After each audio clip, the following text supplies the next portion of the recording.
Hey guys, welcome back to Get Your Wellies. Glad to be in the garden today.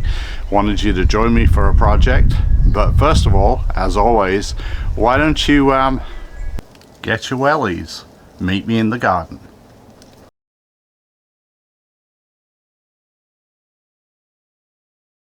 Today, really wanted to get outside and do a project in the garden, and sometimes in the winter time this is actually a good time of year to look at your infrastructure. So whilst you may not necessarily be able to plant a whole lot of things out here, you really can work on projects that involve building things.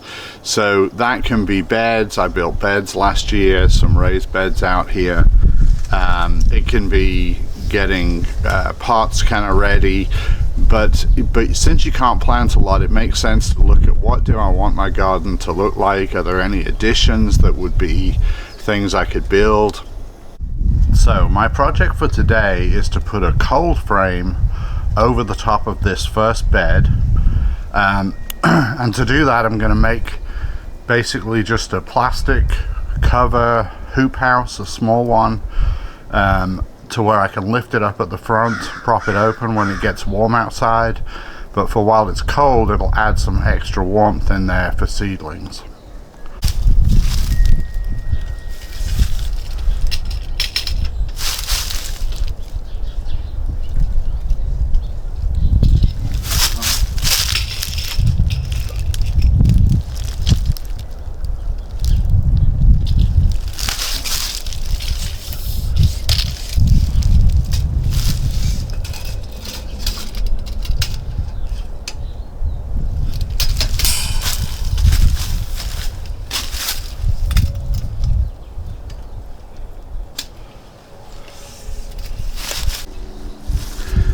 This bed also, as I measured it, I noticed it's a little bit off of square, but I think that's going to be okay.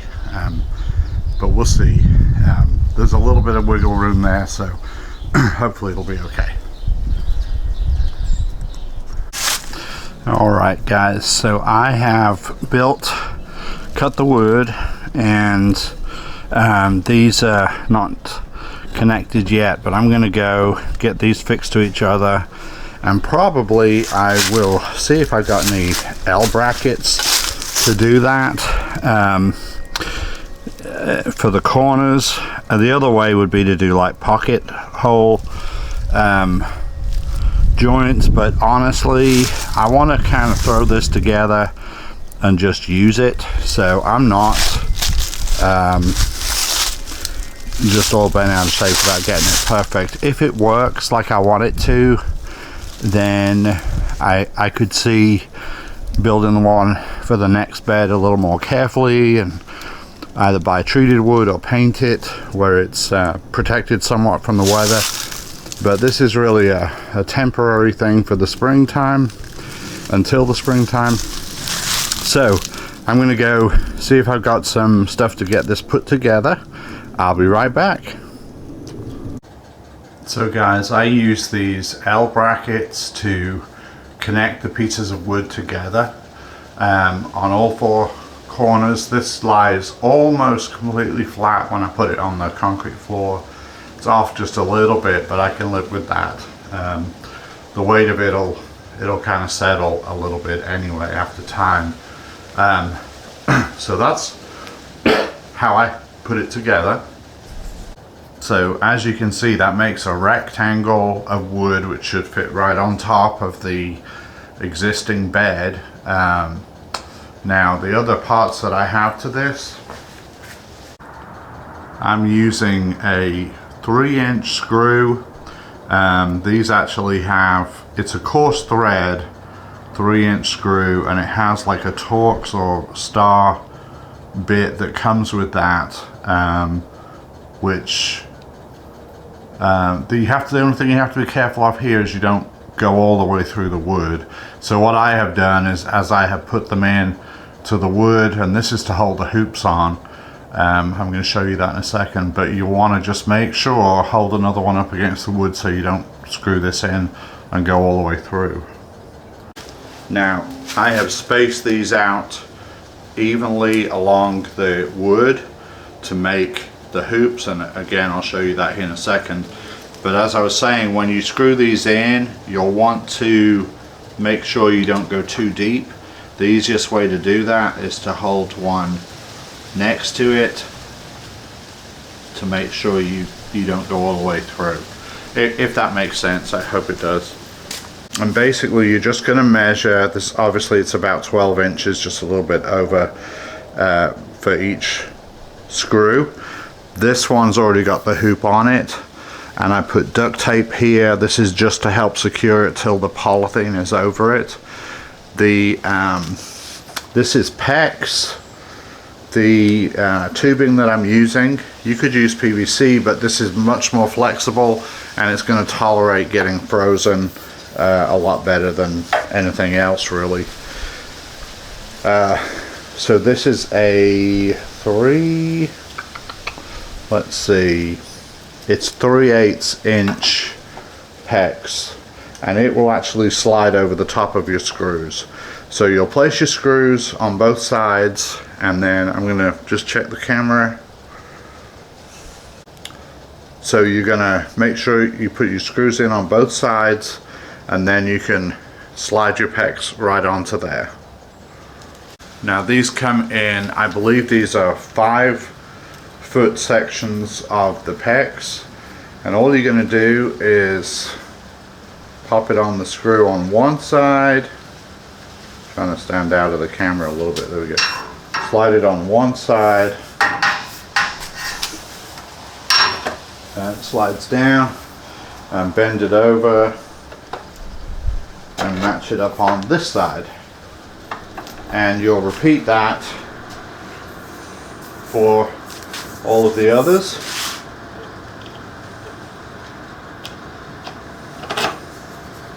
And that's pretty sturdy. I just do the duct tape just to make sure it stays in place till I put the polythene cover on. So let me finish up that, and I'm going to show you the polythene.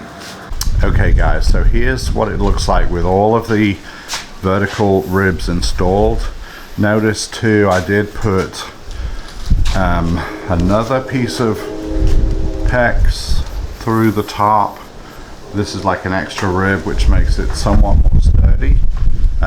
This is one of these structures, the more you build onto it, including the polythene or visqueen that I'm going to use for this, the stronger it will become.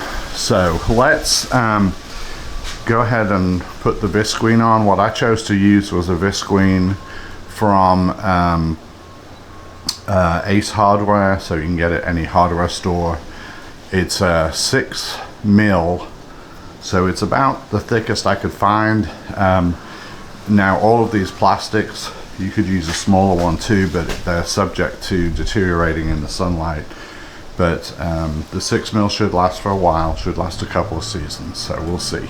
So let me get that out and we'll cover it up. Alright guys. Okay, so I went ahead and put the visqueen on.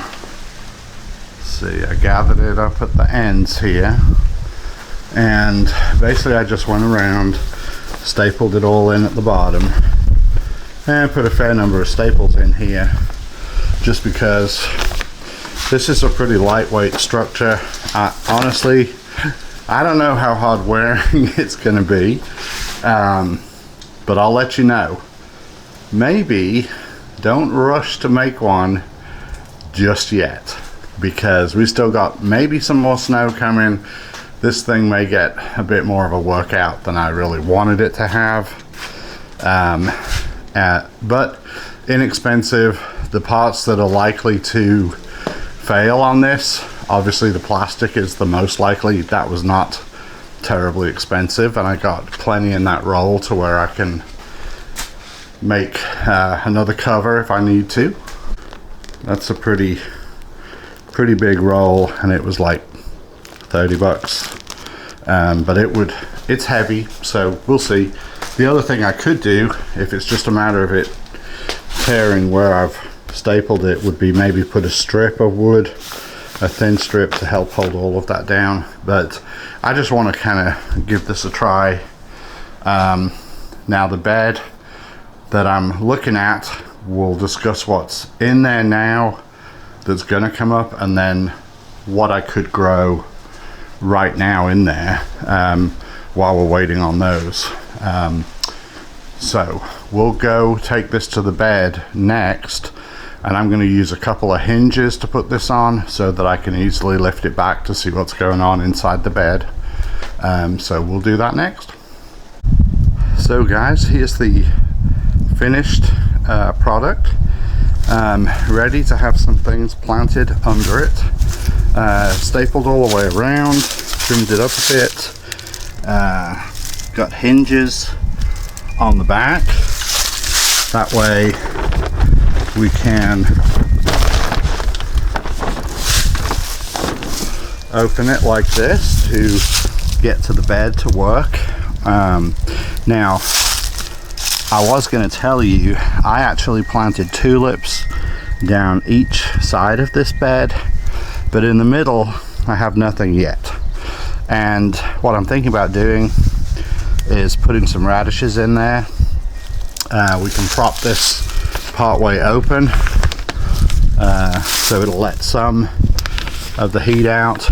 During the day this thing's going to get pretty hot on the inside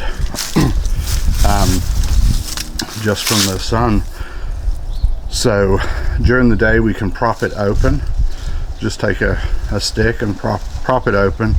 I guess if you really wanted to get fancy, you could use a greenhouse window opener to tilt that up when it gets too warm in there. That's a possibility, but I'm not going to do that right now. So I'm just going to keep it kind of closed for now, but I will come back and do some radishes. But you know, this is very much a suggestion. You may have a lot of this stuff just laying around, and if you're able to make a cold frame, it does extend your season pretty significantly. So it's maybe worth a shot for you. This one probably is going to have to tolerate some weather out here, so you might want to hang on and we'll see how it does with that. I may need to re-strengthen it a little bit or do something different with it, but it is a useful tool, especially as the spring approaches. I don't really know how well it will hold up to snow, but or high wind for that matter, but we're going to give it a try. So join me next time. We'll plant some radishes in here and see how it does. Well guys, thanks for joining me again in the garden. Hope you've enjoyed it.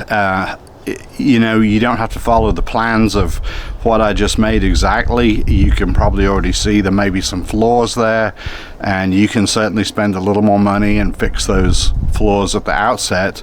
But think about cold frames. It does extend your season. It's going to warm that soil in there.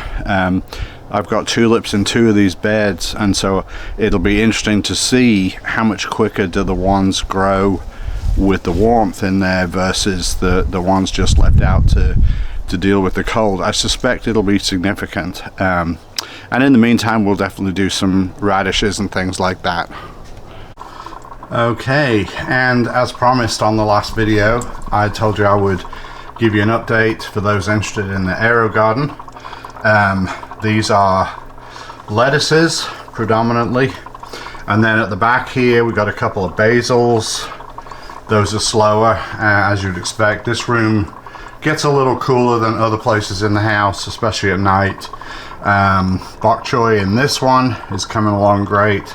So this is from seed to 2 weeks. 2 weeks since we put seeds in. So this is, as you can see, pretty rapid growth here in the AeroGarden. Some of you who have them may have noticed this is flashing. That's my little indicator for it's been 2 weeks. So it is time to feed them. Looking forward to some lettuce soon. So thanks for joining me. I hope you enjoyed today's video. I will see you on the next video shortly. Until then, bye now.